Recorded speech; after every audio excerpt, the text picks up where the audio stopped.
Hello and a warm welcome. You've joined us on Midcap Masala right here on ET Now. I'm Ashesha Advaryu, with me Srishti Sharma, and turning out to be a good last trading day of the week for the Indian markets.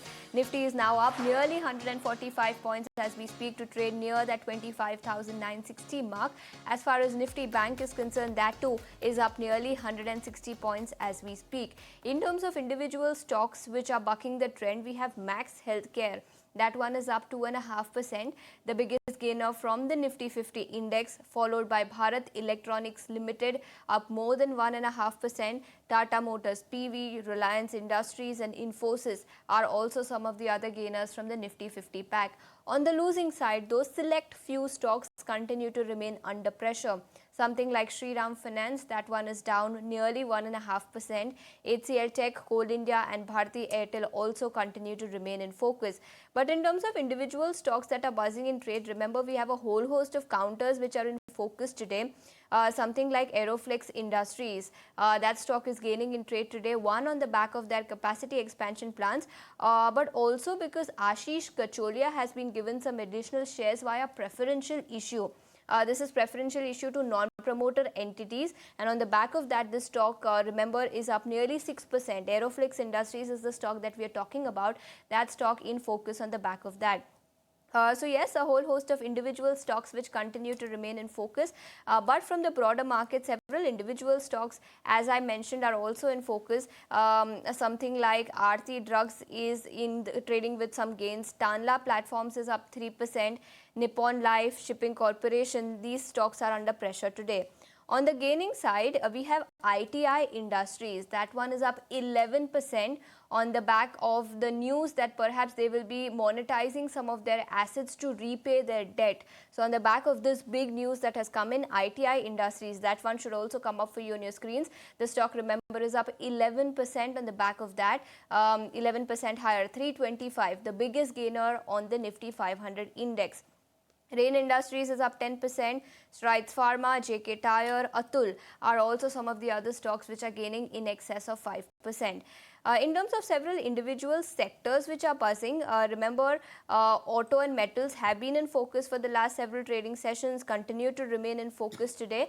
But yes, several individual stocks, Srishti, are in focus on the back of several individual news pieces. Alright, so those are some individual stocks, but let's get started then. Anthony Waste is the first management joining us on the show. Mr. N.G. Nair, CFO at Anthony Waste Handling Cell, is now joining us. Mr. Iyer, thank you so much for taking your time out. And first up, let's talk about the new order worth about 1330 crores that you have received from BMC. If you can take us through some contours of this particular order win, and what kind of visibility do you get on order inflows for the remaining part of this year on the back of this order win? Yeah, good morning. So this is a part of a 7-year contract that we have got. So these are two different packages that the company has bagged in the city of Mumbai. So in the past, we were doing only 2 wards. Now we have bagged 7 wards in these two packages. So the job basically means we need to transfer close to 1,200 to 1,250 tons of waste a day from a, B, C, D wards, which is the entire South Bombay part of it, and also the NST wards, which is the central parts of the city. And that is the scope of the activity. Now, this scope means that we are responsible for the deployment of the vehicles, the manpower, and the transportation of the municipal solid waste in an efficient manner in a time-bound restriction. So this kind of gives us a revenue visibility of close to 1,300 to 1,350 crores over the spread of 7 years. And with this, my order book goes to around 14,000 crores to around 14,500 crores, which needs to be executed over the next 15 years point of time. All right, that's interesting to note. Morning, Mr. Iyer. This is Shrishti also joining in. But what we understand is that you drive more than 61% of your revenues from the municipal solid waste collection and transportation.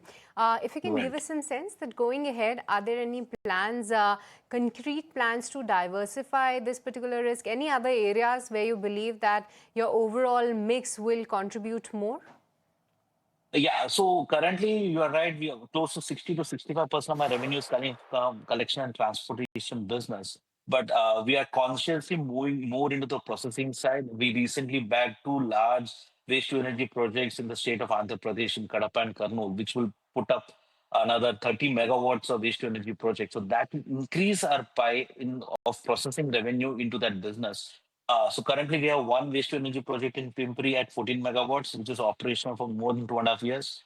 And now we are looking at two additional waste to energy projects.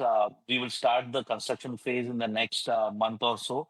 And we have 2 years to complete that. So by 2028, 2029, we will see that the revenue share from processing will be slightly higher. And going forward, it will be touching a 50-50 kind of a ratio in the next 3 to 4 years' time. Mr. Iyer, with the additional 1330 crore order that you have now won, what is the total order book position now? And part two of this question will be with respect to CapEx plans. Any major plans that you have lined up for FY27? Okay. So with this order book, I think my total order book to be executed goes to around 14,000 crores. And we would be looking at an incremental CapEx of around 140 to 160 odd crores for this project at that SPV level. And we have close to 650 crores of CapEx to be executed over the next 2 to 3 years for the waste to energy project. So that gives you around 800 crores of CapEx to be done over the span of next 3 years for us. All right, that's interesting to note. But along with that, if you can just give us some sense that you were just talking about your regions where you have a bit more presence. What are the plans to diversify more? So we are concentrated more on the MMR NCR Yeah. region. We also are present in Correct. certain central parts of the country. Now we are expanding into the southern parts with the Rapa and Kurnool projects in pipeline that we are executing. We will see that our presence are on the western parts of the country, the northern and in the southern part of the country. So we are selecting, we are making a very conscious decision working with well-funded and well-heeled municipal clients and trying to entrench our services with those clients with whom we already have some product offerings like municipal solid waste collection and transportation. We are getting into waste processing with those clients and also getting into ancillary services. Like in BMC, we are doing collection and transportation, we are doing waste processing, and now we are also doing construction and demolition waste for the last 1 year. So that way, we are increasing our profile of services that we are providing to our clients in these regions. So you are increasing the kind of services that you're providing your clients, and the order book now stands at about 14,000 to 14,500 crores. Mr. Iyer, thank you so much for taking your time out and joining us here on ET Now and helping us give us a sense of what the outlook is for the company going forward. Thanks so much for joining us today. Thanks. Bye. But shifting focus